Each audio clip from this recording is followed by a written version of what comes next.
안녕하세요. 저는 과학을 사랑하는 핫클립 베스트 MC 이연이에요.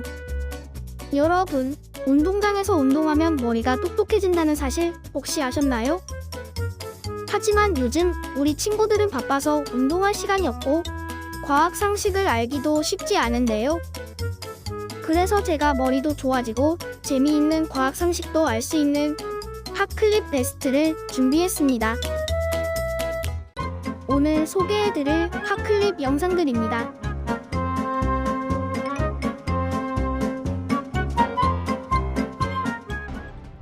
인류는 지금 지속 가능하지 않고 환경오염의 주범으로 손꼽히며 여러 가지 문제가 내재된 석유를 대신할 에너지원을 찾고 있습니다. 세계가 주목하는 에너지 전환 방안은 크게 두 가지인데요. 태양광, 풍력 등 자연의 힘을 이용해 전기를 생산하는 재생에너지와 수소의 화학 반응을 일으켜 전기를 생산하는 수소에너지를 활용하는 겁니다. 우리가 지금은 수소에너지가 다루기도 어렵고 비용도 비싸고 그럼 이걸 도대체 왜 해야 되나 라고 생각할 수 있겠지만 우리가 지금 당면하고 있는 여러 가지 문제들을 생각할 때 우리가 손쉽게 화석 에너지 기반의 에너지에 의존해서 계속 산다면 우리가 미래에 지불해야 되는 비용이 어마어마할 것이라고 그렇게 생각을 합니다. 수소는 우주 질량의 약 75%를 차지할 정도로 가장 흔한 원소입니다. 지구 표면의 70%를 덮고 있을 정도로 풍부한 물질이며 우리가 매일 마시는 물에도 수소가 들어있죠. 때문에 깨끗하고 무한한 에너지원으로 주목받고 있는데요. Around the world, we have seen many gigantic wind farms and solar farms. But the energy output from those sources are not continuous. They're quite intermittent, actually. Now, hydrogen has been widely considered as the most effective way of storing the energy produced by wind and solar in large quantity. Now, hydrogen can be produced in large quantity, can be stored in extended period. And when needed, we can then either burn hydrogen or feed hydrogen through hydrogen fuel cell and then extract the energy. Therefore, hydrogen can connect basically the renewable hydrogen with end users and also dramatically reduce the greenhouse gas emission. 지금 세계는 수소 경제로 나아가기 위해 이제 막 첫 발을 뗐고 시장 주도권을 장악하기 위해 발빠르게 움직이고 있습니다. 세계 각국과 글로벌 민간 기업들도 앞다퉈 수소 산업에 진출하며 친환경에 대한 관심을 높이고 있는데요. 글로벌 컨설팅 업체 맥킨지에 따르면 2050년 세계 수소 경제 규모는 2조 5천억 달러에 이를 전망이라고 하죠. 20년 전만 해도 수소라는 부분이 진짜 구현이 될까 이런 의구심들이 굉장히 많았습니다. 그런데 최근 1, 2년 새 급격하게 전 세계적으로 분위기들이 바뀌고 있는 것 같은데요.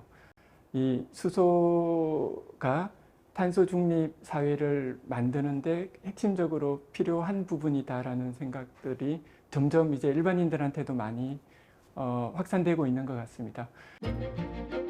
수소가 전 세계적 친환경 이슈에 맞춰 신비즈니스 모델로 부상하고 있고 실제로도 전 세계 수소 소비량은 매년 증가하고 있습니다. 2050년 수소의 연간 소비량은 78줄, 즉 132억 6천만 배럴의 석유를 대체하는 규모에 이를 것으로 전망되는데요. 특히 수소 관련 기술을 보유한 미국과 일본, 유럽과 호주 등이 수소 시장 선점을 위해 치열한 경쟁을 벌이고 있습니다. 이들 국가의 목표는 자원과 기술력을 확보해 경제성을 갖춘 수소를 대량 생산하는 거죠. 친환경 에너지인 수소가 화석 연료를 대체하게 되면 약 60억 톤의 이산화탄소를 감축하는 효과를 얻을 수 있습니다.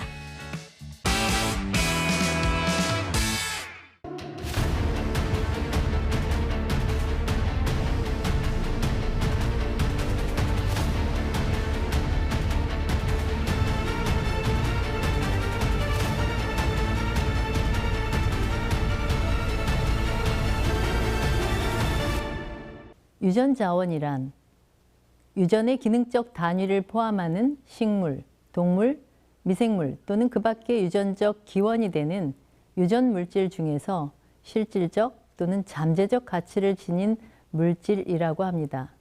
실질적 가치는 인류의 삶에 직간접적으로 이용되고 있는 것들을 이야기하는데 가장 대표적으로 우리가 매일 먹고 있는 벼 또는 콩, 채소류, 과일류, 가축 등이 그에 해당됩니다.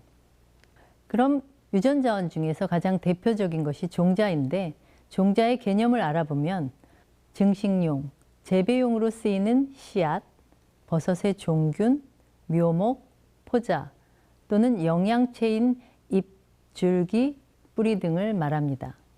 그러면 세계 최초의 종자은행은 어디에서 있었을까요? 바로 지금 전쟁을 일으킨 러시아입니다. 1900년도에 기근과 전쟁 등으로 굶주린 러시아인들을 구제하고 러시아의 극한의 환경에서도 살아남는 품종을 개발하기 위한 바빌로프 박사가 전 세계의 작물의 고향을 탐색하기에 이르릅니다. 처음으로는 파미르 고원을 중심으로 해서 아시아, 아프리카, 아메리카까지 전 세계를 탐험하고 작물들의 고향인 기원지를 알아내기에 이르릅니다. 그 모든 수집한 종자들은 러시아로 가져가서 국제종자은행을 최초로 설립하기에 이르르죠. 이 사진들은 1929년도에 바빌로프 박사가 한국을 방문했을 당시에 그들이 찍은 사진입니다. 한국과 아시아는 콩의 기원지임을 밝혀냈습니다. 이 같은 상황은 러시아의 입장에서는 우리나라의 자원들을 수집한 것이지만 우리나라의 입장에서는 자원의 수탈이라고 볼 수 있습니다. 이 바빌로프 박사가 전 세계를 탐험한 이후에 만들어진 작물의 8대 기원지를 나타내고 있는 표입니다.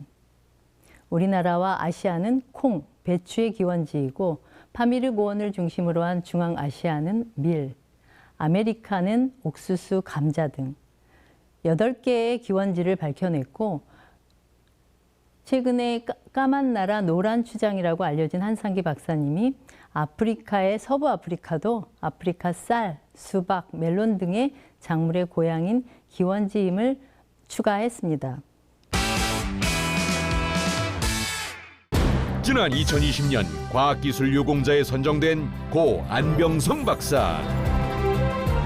그는 1970년 전자계산기를 국산화하는 데 성공하고 탁상용 전자계산기, 포켓형 전자계산기 등을 연달아 개발하며 국가 수출에도 큰 기여를 했는데 그런 그가 IT 강국의 선구자로도 불리는 이유는 무엇일까?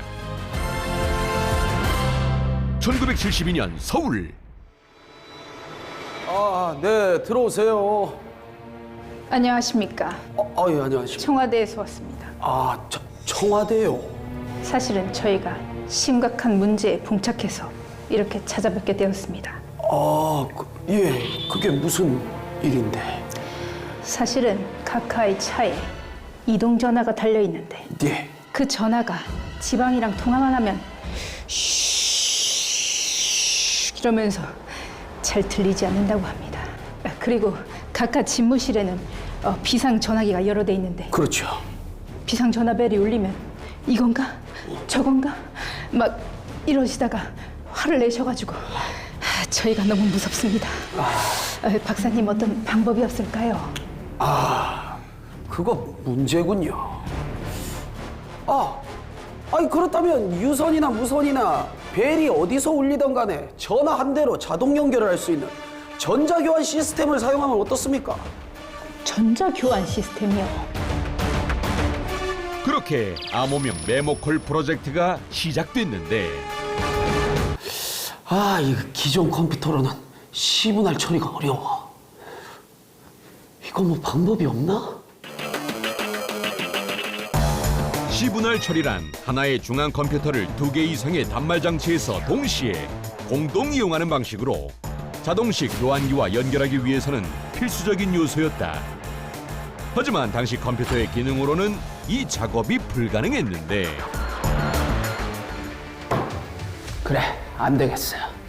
이거 내가 직접 컴퓨터를 만들어야겠어. 결국 직접 컴퓨터까지 만들기 시작한 프로젝트 팀. 몇 개월 만에 미국 회사의 컴퓨터를 개량해 새로운 컴퓨터를 만들어냈다. 이것이 최초의 대한민국산 디지털 컴퓨터 세종 1호였다. 하지만 컴퓨터까지 개발하며 완성한 전자교환 시스템은 보안 측면 문제로 합격점을 받지 못했는데, 이에 기술을 썩히기 아까웠던 안 박사는 미국 통신회사에 전자교환 시스템을 소개했다.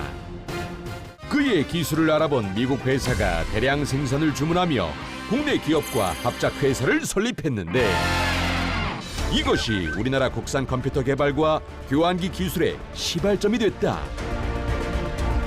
70년대 들어 고도 성장에 진입한 우리나라는 급증하는 전화 수요에 비해 시설 증가는 더뎠고, 이에 안 박사의 기술을 개량해 시분할 교환기, 즉 TDX 개발이 시작됐는데, TDX는 타임 디비전 익스체인지의 약자로 쉽게 말해 전화를 걸었을 때 상대방과 나를 이어주는 교환 장치를 말하는 것이었다.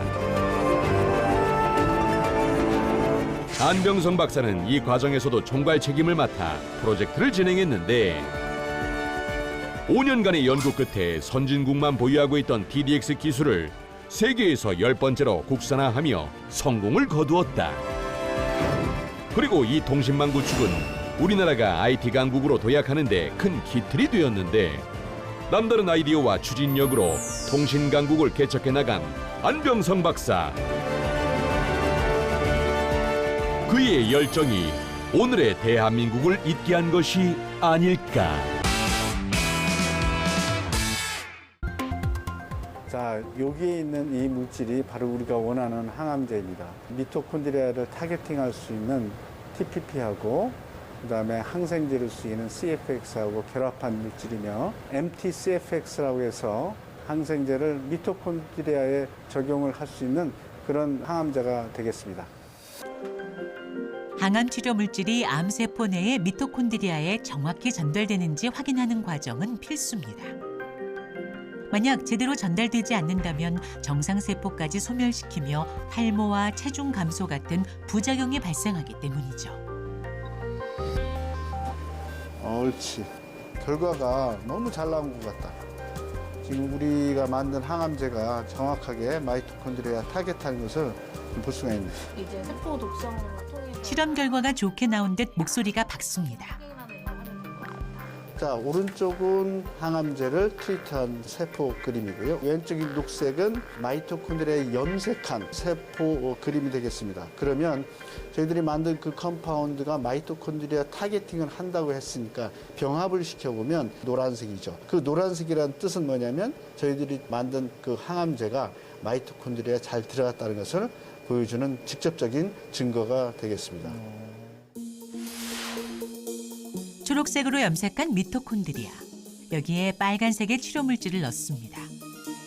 두 사진을 겹쳤을 때 초록색과 빨간색이 만나 이루는 노란색의 영역이 클수록 치료 물질이 미토콘드리아에 정확히 전달됐다는 것을 의미합니다. 정상세포의 수는 유지한 채 유방암 세포의 수만 크게 줄어든 것을 확인할 수 있었습니다. 저희가 만든 그 항생제를 이용한 항암제는 거기다가 표적을 달았습니다. 암세포에 있는 미토콘드리아에만 들어갈 수 있게끔. 그래서 저희 만든 항암제를 하면 정상세포는 전혀 건들지 않고 3중 음성 유방암만 선택적으로 죽일 수 있다. 그와 같이 그 미토콘드리아를 가이드를 할 수 있는 그런 것을 붙여가지고 한 것은 전 세계에서 처음이다 하는 겁니다. 김종순 교수의 연구는 전 세계 화학계를 뒤흔들었습니다. 연구 결과는 여러 국제 학술지에 표지를 장식했죠. 어떠셨어요? 흥미로운 내용들이 많이 있었나요? 여기서 끝이 아닙니다. 재미있고 알찬 핫클립 베스트 이어서 보겠습니다.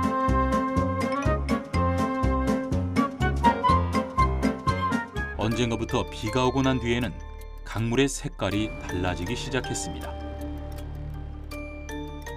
비에 씻겨 내려가는 건 미세먼지뿐만이 아니기 때문이죠. 논밭의 화학비료, 동물의 배설물, 거리의 쓰레기, 그리고 자동차가 흘린 기름까지. 이렇게 비 온 뒤 강물의 색이 변하는 이유, 바로 비점 오염 때문입니다.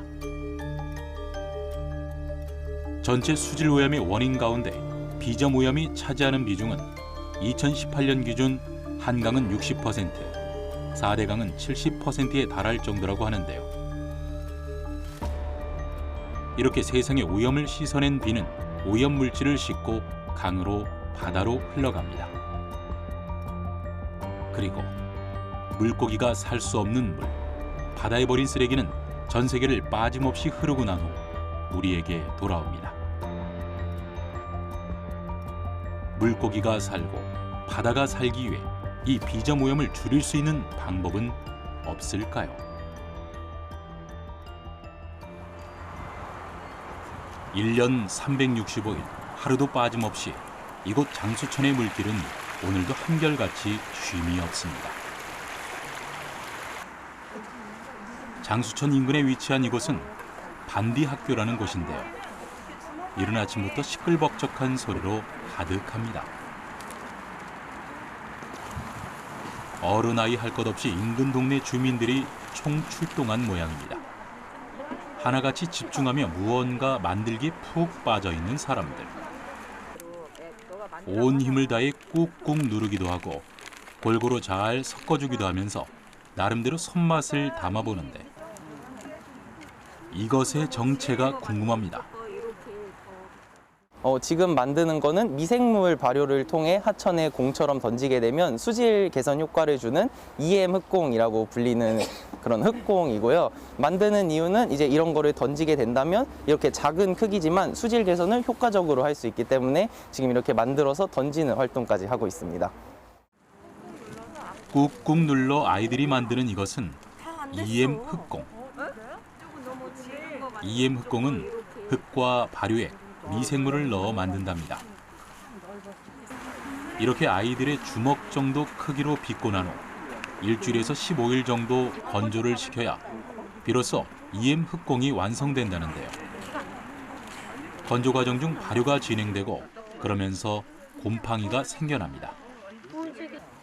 그 과정에서 80여 종의 미생물이 자라나게 되죠. 그렇게 완전히 건조되고 나면 하천으로 보내집니다. EM 흑공은 이제 수질 환경을 위해서 만들어지게 되는데 유속이 좀 빠른 곳에 집어 던지게 되면 그 흑공이 바닥에 가라앉아서 슬러지라든가 이런 것들을 좀 분해를 하면서 수질 환경이 개선이 된다라고 보시면 됩니다. 매월 정기적으로 인근 주민들이 한자리에 모여 EM 흑공을 만든 후 만들어진 흑공을 하천으로 보내는 활동을 하고 있는데요. 휴일도 반납하고 너나 할 것 없이 이렇게 참여하는 이유, 함께 동네의 하천을 살리고 지켜가기 위해서랍니다. 장시간 비행하는 기술이 필요한데 지금 흔히 쓰는 이 리튬 폴리머 배터리를 이용하게 되면 장시간 이용할 수가 없어서 현장에서 한두 번의 효과는 있을 수 있으나 지속적으로 효과를 발휘하기는 어렵습니다. 그래서 요즘 뜨는 게 수소 연료 전지입니다. 4시간 심지어는 장비를 장착하지 않고서는 10시간, 24시간까지 한 번의 충전으로도 날 수 있는 그런 드론 기술이 있다는 것을 말씀드리고 싶습니다. 세 번째는 불만 끌 게 아니라 정찰도 같이 해야 되는데 지금 현재의 감시 모니터링 체계는 각 산불 지역 현장에서 들어오는 정보를 가지고 GIS 정보에 선을 임의로 그어서 브리핑을 하는 상황입니다. 조금 더 과학적이지는 않죠. 하지만 지금 이미 나와져 있는 기술에서는 드론들이 현장에 가든 진화대원들이 현장에서 찍은 사진들을 보내오면은 3차원 영상 정합을 통해서 GIS 위에 이렇게 화선을 실제로 그릴 수가 있습니다. 사람이 손으로 그린 것이 아니라 실시간 드론에서 보내오는 화염의 정보를 직접 받을 수 있기 때문에 보다 더 진화 전략이라든지 그 산불을 끄기 위한 자원의 배치를 효율적으로 할 수가 있습니다. 네 번째는 이 산불 진화 드론에 소화약재를 살포해야 되기 때문에 그럼 탱크를 만들어서 담수를 해야 되는데 드론이 크지가 않기 때문에 이 탱크에 액체류가 들어가게 되면 이렇게 넘실넘실 거리게 되겠죠. 그러면 드론의 비행 안정성이 크게 위해가 되니까 슬로싱 현상을 방지하기 위한 이런 여러 가지 방법을 고안을 해서 넘실되지 않게끔 한다든지, 또 하나는 바람이 불게 되거나 그 다음에 비행하는 방향에 대해서 물을 뿌릴 때 아니면 진화약재를 뿌릴 때 이 산포되는 이 패턴이 다양하게 나타날 수가 있는데요. 이것을 AI 분석을 통해서 지금 현재의 풍향 풍속을 가지고 드론이 날아가는 비행 방향과 속도를 가지고 어떻게 뿌리면 가장 화선에 적절하게 투입이 되는지를 자동으로 뿌릴 수가 있습니다. 이러한 것은 크게 어려운 기술이 아닙니다. 다섯 번째는 그럼 물을 뿌릴까 아니면 조금 더 강한 산불 진화 약재를 뿌릴까라는 건데요. 당연히 물보다는 산불 진화 약재가 효과가 좋습니다. 하지만 산불 진화 소화 약재는 한 번 더 화학약품을 사용을 해야 되고 친환경적이기는 합니다만 그 다음에 어떤 과정을 한 번 더 거쳐야 되고 또 조금의 더 비용이 많이 드는 단점이 있죠. 저희가 해외 연구팀하고 같이 개발한 이 산불 진화 약재 같은 경우에는 리타던트라고 하는데 단시간 내지는 길게는 6개월 동안 이 약재를 지속할 수 있는 효과가 있는데요. 저희가 24시간 뿌리고 난 다음에 불을 지펴봐도 확산이 안 됐습니다. 그래서 이러한 리타던트를 산불 진화 드론에 활용하게 되면 뿌린 곳에는 더 이상 신경을 좀 쓰지 않아도, 또는 산림인접지 농가 피해가 너무 많았는데요. 그런 곳에 미리 뿌리면 이렇게 주택이 화재로 인해서 소실되지 않지 않을까 하는 생각을 했습니다. 그래서 이러한 5가지 종합적인 그런 기술 개발을 이루게 된다면 보시는 디자인된 그림과 같이 정말 산불 재난에 엄청난 기능을 수행할 수 있는 드론을 만들 수가 있는 거죠.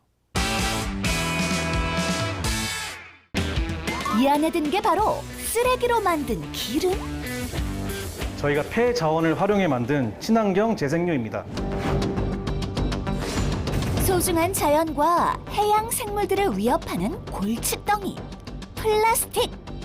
매립과 소각도 이젠 더 이상 미래를 위한 대안이 될 수 없는데.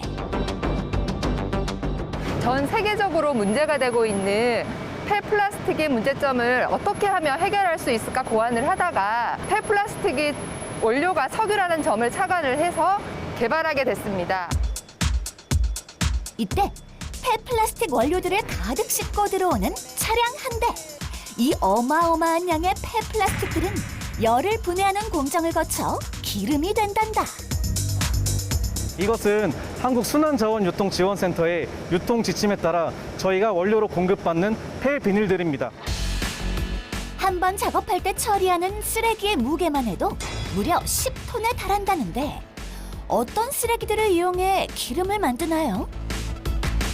보이시는 것은 저희가 재생료의 원료가 되는 쓰레기 뭉치들입니다. 이 쓰레기 뭉치들 안에는 폴리에틸렌, 폴리프로필렌, 폴리스타이렌 등 다양한 형태의 고분자 화합물들이 다 혼합되어 있습니다. 일상에서 흔히 사용되고 또 버려지는 생활 쓰레기들 모두 이곳에선 재생에 쓰이는 소중한 자원이 되어준다. 재활용 선별장에서 재활용이 되지 않거나 재활용이 되기 어려운 부분, 이런 폐비닐류들을 저희가 원료로 공급받아 기름으로 재탄생시키고 있습니다.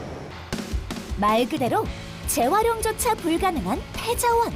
이게 모두 정상적인 기름이 될 수 있을까? 저희가 이제 원료로 공급받는 저런 폐비닐 쓰레기 중에는 이제 재활용 선별 과정에서 열분해가 되지 않는 이제 아더나 혼합 성분의 플라스틱이 같이 섞여 있을 수 있습니다. 하지만 저희 공정에는 열분해가 되지 않는 것들은 재로 남기 때문에 열분해 공정에 영향을 미치지 않습니다. 450도의 온도에서 무려 16시간 이상 열을 가해 플라스틱을 녹여낸다. LPG 가스를 처음에 연료로 사용을 하고 열분해가 지금 시작이 되는데요. 100도에서 150도 사이엔 수분이 생겨나고 200도 이상부턴 가스가 발생. 그리고 마침내 450도에 이르러서야 플라스틱이 완전히 녹으며 가스 형태로 변한다. 이때 발생한 가스는 유해 성분이 있기 때문에 깨끗하게 정제시켜줘야 한단다. 촉매탑 안에는 저희가 자체적으로 제조한 계질 촉매라는 것이 이제 들어가 있는데 최종적으로 깨끗한 연료유 액상 형태의 재생유가 생성이 되게끔 하고 있습니다. 깨끗하게 정제된 가스는 냉각 과정을 거쳐 액체로 바뀌는데 수분 같은 경우는 유분과 극성 차이로 인해서 서로 섞이지 않고 분리가 되는데 기름 같은 경우는 저희가 이렇게 옆구리에 이 파이프를 통해 기름 저장 탱크로 이송을 하는 그런 부분들이 있습니다. 냉각 과정에서 냉각되지 않은 가스는 한 번 더 정제시켜주는데 다 쓰임이 있기 때문이라고. 비응축 가스를 그냥 내보내게 되면 굉장히 위험하기 때문에 저희가 후단에 가스 세정 공정을 설치해서 비응축 가스와 중화제가 만나 한번 중화 반응을 거친 뒤 저희가 연료로 쓸 수 있는 부분은 반응 공정의 재사용 연료로 사용하고 있습니다. 플라스틱을 녹이는 16시간 중 초반 5시간을 제외한 나머지 11시간은 정제된 비응축 가스를 재사용하기에 더욱더 친환경적이라고. 이렇게 걸러진 기름은 불순물을 제거해 재생유로 탄생한다. 장장 16시간에 걸쳐 탄생한 재생유. 이 기름은 어디에 쓰이는 걸까? 이 기름은 등유와 경유 대체 연료로서 농업용 보일러나 화력발전소 등 다양한 곳에 쓸 수 있습니다. 하늘하면 행성 이야기를 나눠볼 수도 있잖아요. 행성. 해왕성은요, 지구에서 약 43억 킬로미터 떨어진 태양계 8번째 행성이고 하늘에 있는 작고 하얀 점보다 더 작게 보여가지고 19세기에 존재를 알게 된 행성이에요. 자, 이렇게 늦게라도 발견한 이유는 바로 수학 때문이라고 합니다. 자, 19세기에는 중력과 관련해서 뉴턴의 법칙이 잘 알려져 있는데요. 네. 이 법칙으로 태양 주위의 행성들의 궤도를 예측할 수 있었습니다. 천왕성이 예상 영역에서 약간 벗어나 있었던 건데요. 네. 학자들은 천왕성 궤도에 영향을 주는 물체가 근처에 있을 것이다. 이렇게 생각해서 무엇이 어떻게 어디에 있는지를 수학적으로 계산했다고 합니다. 그리고 그 지점에 망원경을 싹 돌리니까 새로운 행성이 딱 나타난 거예요. 그게 바로 해왕성이었어요. YTN 사이언스의 다양한 프로그램 중 생활 속 과학 정보만 모아 전달해드렸는데 재미있게 시청하셨나요? 다음에도 여러분의 지적 능력을 향상시킬 알찬 핫클립으로 다시 찾아오겠습니다. 그럼 안녕히 계세요.